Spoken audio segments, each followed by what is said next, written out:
Hello everyone, welcome back to Smart Topper Classes. നമ്മൾ ഇന്ന് discuss ചെയ്യുന്നത് സം ബേസിക് കൺസെപ്റ്റ് ഓഫ് കെമിസ്ട്രിയിലെ ഒരു ടോപ്പിക്കാണ് മാസ് പെർസെൻറ്റേജ്. ആക്ച്വലി ഈ മാസ് പെർസെൻറ്റേജും നമ്മൾ കോൺസെൻട്രേഷൻ എക്സ്പ്രസ് ചെയ്യാൻ വേണ്ടി യൂസ് ചെയ്യുന്ന ഒരു ടേം ആണ്.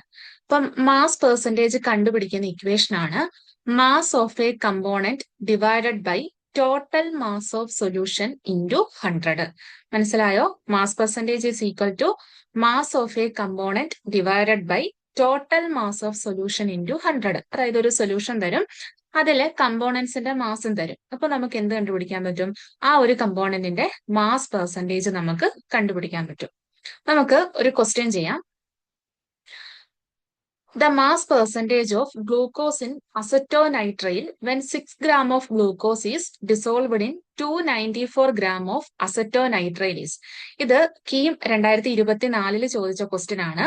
ഇതിൽ ചോദിച്ചേക്കുന്നത് ഗ്ലൂക്കോസിന്റെ മാസ് പെർസെൻറ്റേജ്, ഗ്ലൂക്കോസ് ഇൻ അസറ്റോനൈട്രൈൽ, അതായത് 6 ഗ്രാം ഗ്ലൂക്കോസ് 294 ഗ്രാം അസറ്റോനൈട്രൈലിൽ ഡിസോൾവ് ചെയ്തിട്ടുണ്ട്. അങ്ങനെയാണെങ്കിൽ ഗ്ലൂക്കോസിന്റെ അസറ്റോനൈട്രയിലുള്ള ഗ്ലൂക്കോസിന്റെ മാസ് പെർസെൻറ്റേജ് എത്രയാണ്? അപ്പൊ നമുക്ക് മാസ് പെർസെൻറ്റേജിന്റെ ഇക്വേഷൻ അറിയാലോ. മാസ് പെർസെൻറ്റേജ് കണ്ടുപിടിക്കുന്ന ഇക്വേഷൻ ഇതാണ്.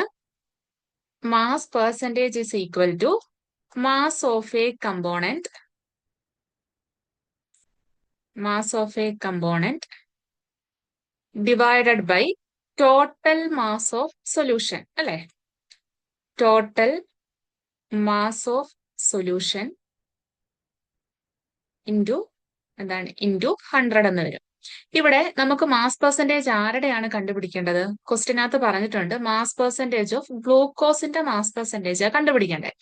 അതില് ഗ്ലൂക്കോസിന്റെ മാസ് തന്നിട്ടുണ്ട്, 6 ഗ്രാം എന്ന് ഗ്ലൂക്കോസിന്റെ മാസ് തന്നിട്ടുണ്ട്. അപ്പൊ നമുക്ക് എഴുതാലോ ക്വസ്റ്റിനകത്ത്. ഇപ്പൊ മാസ് ഓഫ് എ കമ്പോണന്റ് എന്നുള്ളത് ഇവിടെ ഗ്ലൂക്കോസ് ആണ്. അപ്പൊ ഗ്ലൂക്കോസിന്റെ മാസ് വരുന്നത് 6 ആണ്. അപ്പൊ 6 ഡിവൈഡഡ് ബൈ, അടുത്തതാണ് ടോട്ടൽ മാസ് ഓഫ് സൊല്യൂഷൻ. അതായത് ഇവിടെ ആരൊക്കെയുണ്ട്? കമ്പോണൻസ് ആരൊക്കെയാണ്? ഗ്ലൂക്കോസും അസറ്റോ നൈട്രയിലുമാണ് ഇവിടുത്തെ കമ്പോണൻസ് വരുന്നത്. അപ്പൊ ഇത് രണ്ടുകൂടെ ചേരുമ്പോഴാണ് എന്തായിട്ട് മാറുന്നത്? ഒരു സൊല്യൂഷൻ ആയിട്ട് മാറുന്നത്. അപ്പൊ സൊല്യൂഷന്റെ ടോട്ടൽ മാസ് എത്രയാണ്? ഗ്ലൂക്കോസ് 6 ഗ്രാം ആണ്, അസറ്റോനൈട്രയില് 294 ഗ്രാം ആണ്. അപ്പം ഗ്ലൂക്കോസിന്റെയും അസറ്റോനൈട്രൈലിന്റെ കൂടെ മാസ് ആഡ് ചെയ്യുമ്പോൾ നമുക്ക് സൊല്യൂഷന്റെ മാസ് കിട്ടും. അപ്പൊ 6 ഡിവൈഡഡ് ബൈ 6 പ്ലസ് 294, അതാണ് നമ്മുടെ സൊല്യൂഷന്റെ ടോട്ടൽ മാസ്. ഇൻറ്റു എന്ത് ചെയ്യണം? 100 ചെയ്യണം. അപ്പം which is equal to 6 divided by 6 plus 294 is equal to എത്രയാണ്? 300 ആണ് വരുന്നത്. ഇൻറ്റു എത്ര വരും? 100. ഓക്കെ, ഇപ്പം 0 തമ്മിൽ ക്യാൻസൽ ചെയ്യാൻ പറ്റും. അപ്പൊ ബാക്കി എത്ര വരുന്നത്? 6/3 എന്ന് വരും, വിച്ച് ഈസ് ഈക്വൽ ടു 2% ആയിരിക്കും. അപ്പം മാസ് പെർസെൻറ്റേജ് ഓഫ് ഗ്ലൂക്കോസ് എത്രയാണ്? 2%. അപ്പം ആൻസർ വരുന്നത് ഓപ്ഷൻ ഇ ആണ് കറക്റ്റ് ആൻസർ. അപ്പൊ ഈ ഒരു മെത്തേഡിലാണ് നമ്മൾ മാസ് പെർസെൻറ്റേജ് കണ്ടുപിടിക്കുന്നത്. ഇനി ഇതേ വരുന്ന വേറൊരെണ്ണമാണ് percentage composition. Percentage composition means നമ്മുടെ അടുത്ത് ഇപ്പോൾ ഒരു കോമ്പൗണ്ട് തരും. ആ കോമ്പൗണ്ടിലെ ഒരു എലമെന്റിന്റെ മാസ് പെർസെൻറ്റേജ് കണ്ടുപിടിക്കാനാണെങ്കിലാണ് നമ്മൾ ഈ പെർസെൻറ്റേജ് കോമ്പോസിഷൻ ഫോർമുല യൂസ് ചെയ്യുന്നത്. മനസ്സിലായോ? നമ്മുടെ അടുത്ത് ഒരു കോമ്പൗണ്ട് തരും, ആ കോമ്പൗണ്ടിലെ ഒരു എലമെന്റിന്റെ മാസ് പെർസെൻറ്റേജ് കാണാൻ ചോദിച്ചാൽ നമ്മൾ ഈ ഇക്വേഷൻ വേണം യൂസ് ചെയ്യാൻ. ഇപ്പൊ നോക്കിക്കോ, mass percentage of an element is equal to mass of that element in the compound divided by molar mass of the compound into 100. Equation ഒന്നുകൂടെ പറയാം.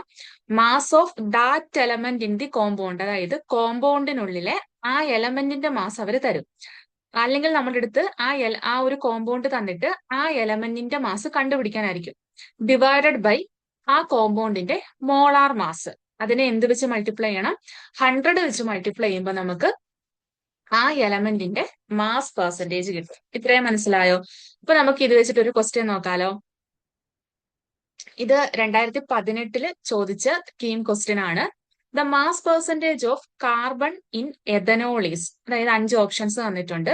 ഇവിടെ നമ്മുടെ കോമ്പൗണ്ടിന്റെ മാസ്, അതായത് നിങ്ങൾക്ക് ഇക്വേഷൻ നോക്കുമ്പോൾ അറിയാം, നമുക്ക് എലമെന്റിന്റെ മാസ് വേണം, മോളാർ മാസ് വേണം, ഇതൊക്കെ വേണം അല്ലേ? പക്ഷെ നമ്മുടെ ക്വസ്റ്റിനകത്ത് ഉള്ളി തന്നേക്കുന്ന എന്താണ്? Mass percentage of carbon in ethanol. വേറെ ഒന്നും തന്നിട്ടില്ല. നമ്മൾ മാസും മോളാർ മാസ് എല്ലാം ഇവിടെ കണ്ടുപിടിക്കണം. അപ്പൊ എഥനോൾ ആയതുകൊണ്ട് നിങ്ങൾക്ക് എഥനോളിന്റെ മോളിക്കുലർ ഫോർമുല അറിയാലോ, C2H5OH എന്നാണ് അതിന്റെ മോളിക്കുലർ ഫോർമുല വരുന്നത് അല്ലെ? അപ്പൊ ഇതിന്റെ മോളാർ മാസ് എത്രയായിരിക്കും വരുന്നത്? അടുത്ത എന്താ കണ്ടുപിടിക്കണ്ടേ? മോളാർ മാസ് നമ്മൾ കണ്ടുപിടിക്കണം. മോളാർ മാസ് എന്ന് പറയുന്നത് ഇതിലുള്ള ഓരോ എലമെന്റിന്റെയും അറ്റോമിക് മാസ് തമ്മിൽ ആഡ് ചെയ്തിട്ട് കിട്ടുന്നതായിരിക്കും മോളാർ മാസ്. അപ്പൊ എഥനോളിന്റെ molar mass is equal to, carbon ഇവിടെ 2 എണ്ണം ഉണ്ട്. കാർബണിന്റെ മാസ് എത്രയാണ് വരുന്നത്? 12. അപ്പൊ 2 × 12 പ്ലസ് ഹൈഡ്രജൻ ഇവിടെ 5 എണ്ണം ഉണ്ട്. ഹൈഡ്രജന്റെ മാസ് 1 ആണ്. അപ്പം 5 × 1 പ്ലസ് പിന്നെ ഓക്സിജൻ ഇവിടെ ഒരാളുണ്ട്. അപ്പൊ ഓക്സിജന്റെ മാസ് വരുന്നത്, ഓക്സിജന്റെ മാസ് വരുന്നത് 1 × 16 വരും. പ്ലസ് ലാസ്റ്റ് ഒരു ഹൈഡ്രജനോട് ഉണ്ടല്ലേ, അപ്പൊ 1 × 1 എന്ന് വരും. അപ്പൊ നോക്കിക്കോ, വിച്ച് ഈസ് ഈക്വൽ ടു 2 × 12 എന്ന് പറയുന്നത് 24 പ്ലസ് 5 × 1 5 പ്ലസ് 16 പ്ലസ് 1 × 1 1. അതായത് ടോട്ടൽ ഇവിടെ 6 ഹൈഡ്രജൻ ആറ്റംസ് വരും. അപ്പം ഇത് കിട്ടുന്നത് 24 plus 6 plus 16 which is equal to 46 എന്നാണ് വരുന്നത്. അപ്പം എഥനോളിന്റെ മോളാർ മാസ് നമുക്ക് കിട്ടി. എത്രയാ കിട്ടിയത്? 46 എന്ന് കിട്ടി. ഇനി നമ്മുടെ ഇക്വേഷൻ നമുക്ക് ഒന്നുകൂടെ എഴുതാം. മാസ് പെർസെൻറ്റേജ് ഓഫ് കാർബൺ ആയിരുന്നു കാണണ്ടേ. Carbon is equal to mass of that element in the compound. ഇവിടെ ആരാണ്? Mass of carbon divided by molar mass of the compound. Molar mass of the compound into 100. അപ്പൊ ഇവിടെ കാർബണിന്റെ mass എത്രയാണ്? Carbon ഇവിടെ എത്ര എണ്ണം ഉണ്ട്? കാർബൺ ടോട്ടല് 2 എണ്ണം ഉണ്ട്. അപ്പൊ കാർബണിന്റെ മാസ് എത്ര വരും ടോട്ടല്? 2 × 12 എന്ന് പറയുന്നത് 24. അപ്പൊ മാസ് ഓഫ് കാർബൺ നമുക്ക് കിട്ടുന്നത് 24 ഡിവൈഡഡ് ബൈ, നമ്മൾ മോളാർ മാസ് കണ്ടുപിടിച്ച് വെച്ചിട്ടുണ്ട് 46. അപ്പൊ 24 ഡിവൈഡഡ് ബൈ നമുക്ക് 46 എന്ന് കിട്ടും into 100 which is equal to, നമുക്ക് 12 2 24 ആണ്. പിന്നെ ഇവിടെ 23 ആണ്. 23 × 2 ആണ് 46. അപ്പം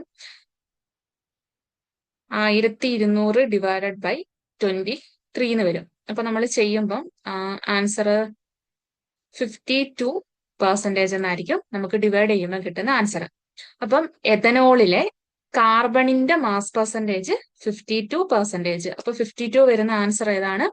ഓപ്ഷൻ എ ആണ് കറക്റ്റ് ആൻസർ. അപ്പൊ ഇങ്ങനത്തെ രീതിയിലാണ് നമ്മൾ മാസ് പെർസെൻറ്റേജും പെർസെൻറ്റേജ് കോമ്പോസിഷനും നമ്മൾ കണ്ടുപിടിക്കുന്നത്. അപ്പം ഇപ്പൊ പ്ലേ സ്റ്റോറിൽ നമ്മുടെ ആപ്പ് അവൈലബിൾ ആണ്. നിങ്ങൾക്ക് ഇൻട്രസ്റ്റ് ആയിട്ടുള്ളവര് ആപ്പ് ഇൻസ്റ്റാൾ ചെയ്തിട്ട് നമ്മുടെ ക്ലാസ്സസ് പർച്ചേസ് ചെയ്യാവുന്നതാണ്. Thank you.